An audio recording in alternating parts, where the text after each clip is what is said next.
quorum, I am calling this meeting of the Cannabis Control Commission to order at 10:32 a.m. on May 1st, 2018. Hopefully that means that it's not going to snow anymore. Can everybody hear me? Thank you. Commissioner Flanagan is calling in. Can you hear me, Commissioner Flanagan? Yes, I can. Can everybody hear Commissioner Flanagan in the back? Great, thank you very much. Can I ask, is anybody recording this meeting? Thank you. Since this meeting is being recorded, let me put the public on notice that the meeting is being recorded. Can I ask everybody please to turn their cell phones to mute or to shut them off? Thanks very much. Given that Commissioner Flanagan is dialing in, we'll do all votes by voice. We have a relatively short agenda today. This is our third meeting in 8 days, so a lot of our standard topics we're going to skip over today, so I suspect this is going to be a relatively short meeting. The agenda, if it works, is the Executive Director's report. We do not have any new employees to introduce. We do not have any job postings. I don't believe we have any minutes to review from previous meetings. So we'll go right into the Executive Director's report, which will provide an update on where we are with priority certification and the license application process. There is a batch then of priority certifications to review, and that I think pretty much is the complete agenda.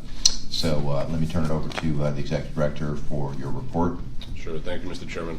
But just by way of a staffing update, we are actively interviewing and trying to fill any of the jobs that had been previously posted, and I think we're in relatively good shape as far as having some news to announce at upcoming meetings. So great.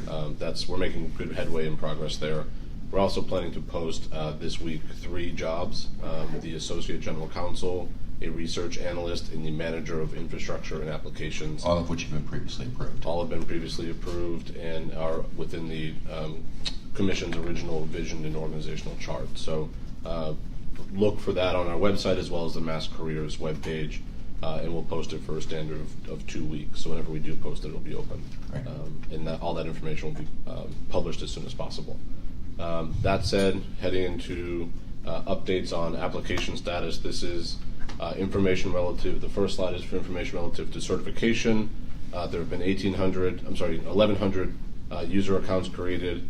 That generated 813 total applications. To date, as of this morning, 90% of those have been reviewed by staff in some way, shape, or form. Those 813 applications break down into 609 economic priority, economic empowerment certification applications, and 204 RMD. And the bar graph you'll see on the right-hand side indicates that of those 609, 312 are incomplete for economic empowerment, 129 are still pending, 61 were withdrawn, 42 were reopened, 52 have been approved, and 13 denied. Similarly for RMDs, there were 83 that were incomplete, 5 that are still pending, which we'll be able to take care of some fraction of those today on both empowerment as well as RMDs. 36 withdrawn, 1 had been reopened, 78 have been approved, and 1 denied. So, just to remind me, what the 13 economic empowerment that have been denied were the ones that missed the deadline? That's correct. Those were not timely filed. So again, we're still making headway, and it's still the top priority for staff to continue getting through those. As you'll see, there are currently 42 empowerment that have been reopened. That number fluctuates as more applications come in or get returned to the Commission, as well as we spend more time in some of the still pending ones. Those 2 may be reopened. But just for reminder, we indicate when we reopen an application why it has been reopened, and we also give them 5 business days to resubmit, and we indicate what date that would be by. So we are. What's your sense in terms of the number that we've told need more information and reopened? How many have actually responded as opposed to just not responded to that request? Do you have any sense of what that percentage is? I don't. I would say a good amount. The majority of them do return information. The majority of them also follow up with questions to staff, asking for what might suffice to get me over that threshold. So, and when that happens, we are as responsive as we possibly can be, mindful of our kind of bandwidth limitations. So, but folks have been very patient with us, which we are grateful for. and we will get to everybody as soon as we possibly can. That includes if you call the office, send an email, we're being as responsive as we possibly can be. Thank you. So the next slide indicates license applications. To date, there have been 312 applications. That includes 25 that have actually been submitted. Those are unique applications. So as a reminder, we have it's a 3-packet system per the regulations, a 4th packet being a payment. So in effect, it's a 4-packet system that the portal has folks navigate through. We have 25 unique applications. That means someone has submitted at least one of those 4 packets. There have been 19 that have been withdrawn. Again, my anecdotal evidence is that that's just folks in the system that either had an incomplete or made some sort of error, or just for whatever reason have chosen to withdraw. There could be duplicates as well. And as a result, 268 are incomplete, meaning someone is in some way in the system but has not yet submitted. This number is going to increase as of today, I would say pretty dramatically perhaps, which is because as of May 1st, we have opened applications for cultivation-related licenses, so micro businesses, craft cooperatives, cultivators. We've also included transporters per the Commission's decision just a few weeks ago.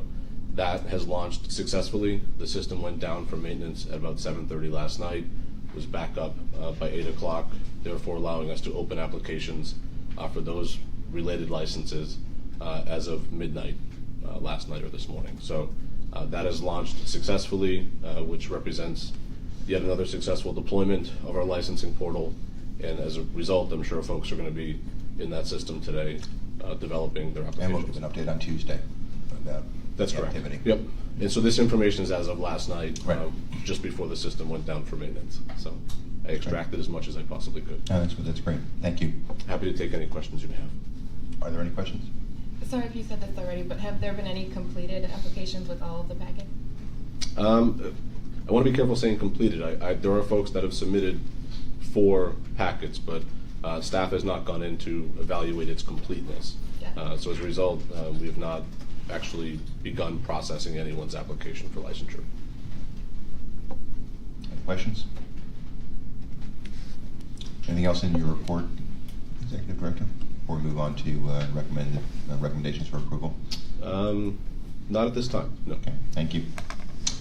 So I have taken the materials that you distributed across the Commission last night, and again divided it into 2 batches, those that the entire Commission can vote on, and then one where Commissioner Title has recused herself. Sure. So we have this is So batch 1 is for the entire Commission. sure. So this is there are a total today of 16 applications that are being recommended by staff for approval. As the Commission will recall, there were just under 30 as of Friday. So we, between Friday and today, have been still engaged in applications and trying to get through as many as we possibly could. That breakdown is 14 economic empowerment and 2 RMDs. So again, the staff, for RMDs, we are sharing information with the Department of Public Health and reconciling that and verifying the issuance or existence of a PCR or FCR. And for economic empowerment, we are confirming the applicability of at least 3 out of 6 criteria, and in some cases, as you'll see, it could be more than 3. So the process has remained the same as far as that evaluation. And again, as a reminder, on the spreadsheet that will be posted to our website as early as this afternoon, you'll see a date submitted. What I want to just remind folks is that that's when the last submission was made on that application. It could be a date that indicates it was submitted beyond the 15th deadline. That is because that application had been reopened and resubmitted to the Commission. So it's not as if that's a late submission. So again, the staff on batch 1 would recommend approval of, I believe it's 14 economic empowerment and 1 RMD. Are there any questions? And can I have a motion to approve the staff recommendation, please? So moved. Sorry. So moved. Second. Let the record show Commissioner Doyle made the motion to approve, seconded by Commissioner Title. We're going to do an individual voice vote. Commissioner McBride? Aye. Commissioner Doyle? Aye. Commissioner Title? Aye. Commissioner Flanagan? Aye. Commissioner Hoffman, aye. Let the record show that the staff recommendation to approve batch 1 was unanimously approved. Thank you very much. Batch 2, Commissioner Title has a conflict and so will recuse himself. Thank you, Mr. Chairman. Again, this is the similar process. This batch of 1 is an RMD and has been verified and confirmed with the Department of Public Health as having obtained a PCR and therefore would be recommended by staff for approval. Thank you. Excuse me. Any questions? Can I have a motion to approve? Second. Let the record show Commissioner McBride made the motion to approve, seconded by Commissioner Doyle. Again, we'll do an individual voice vote. Commissioner McBride? Aye. Commissioner Doyle? Aye. Commissioner Title? Abstain. Commissioner Flanagan? Aye. Commissioner Hoffman, aye. Let the record show that the staff recommendation to approve batch 2 was approved by the Commission on a vote of 4 in favor, 1 abstention. The 4 in favor being Commissioner McBride, Commissioner Doyle, Commissioner Flanagan, Commissioner Hoffman, Commissioner Title abstained. Thank you very much. Sure. And Mr. Chairman, if I may, as far as setting expectations for moving forward, there are a good amount of applications that staff has been through, and I think they break down into several categories. Again, as we continue to evaluate, there's going to be some that are approvals and relatively, I don't, for lack of a better term, cut and dry as far as they meet the criteria as a lot of the batches have to date. There's also some that the staff may not have a firm recommendation as far as approval or denial, and we'd like to put those to the Commission for discussion purposes. And there's going to be some on this coming Tuesday. That is the intention at this point, right? And then there's also a batch that do not meet sufficient criteria, and therefore the staff would recommendation would be a denial of that application. And we're setting those batches now as far as making sure that we're able to evaluate. So any of the outstanding would likely fall into one of those categories, and our plan is to bring those as soon as possible. Yeah, I guess obviously you guys have to move as quick as you can given how much time you play, but given that some of these are going to require discussion, the sooner you can distribute it to the Commission, obviously the better. My other question is we block out 4 hours for these meetings, 10:30 to 2:30. We almost never use those, all that time. Do you think 4 hours will be sufficient given both the quantity and the fact that we'll have to discuss some of these, or should we block out some more time? No, I think that'll be a sufficient amount of time. It's really what I'd like to do is make sure that I can provide the Commission with as much information about those applications as possible, but also to identify, in some cases, criteria's, 2 criteria might be, meeting the standard. The third might be the question mark. So I want to at least identify those question marks that staff has gone through and try to compile that information in as cohesive or clear a way as possible, but also make sure that we're batching them appropriately. Thank you. Once again, let me just repeat what I've said at, I think, the last 3 meetings, but I feel very sincerely just want to thank the staff for their hard work on this. And I wish I could say, relax, it's done, but there's a lot of hard work left. But it's recognized and greatly appreciated. Thank you. Are there any other questions or comments on this topic? Mr. Executive Director? No additional comments. Great, thank you. I am unaware of any topics that have come up since I posted the agenda. So before I adjourn, let me just mention the next meeting will be here next Tuesday, May 8th at 10:30. Just a heads up for your future planning purposes. We will have next week's meeting here and the meeting on the 15th of May here. And then unaccountably, the Gaming Commission has decided that this is their room and their needs take priority over ours, which I'm very frustrated by. So they are doing training for a couple of months starting in mid-May. And so we'll be here, as I said, for the next 2 weeks and going back to our former scrambling ways to find places to meet for a couple of months after that. So I did try to convince Chairman Crosby that his priorities were wrong, but I was not successful in doing so. There being no further business before the Commission, I am adjourning this meeting as of 10:47 on May 1st, 2018. Thank you very much.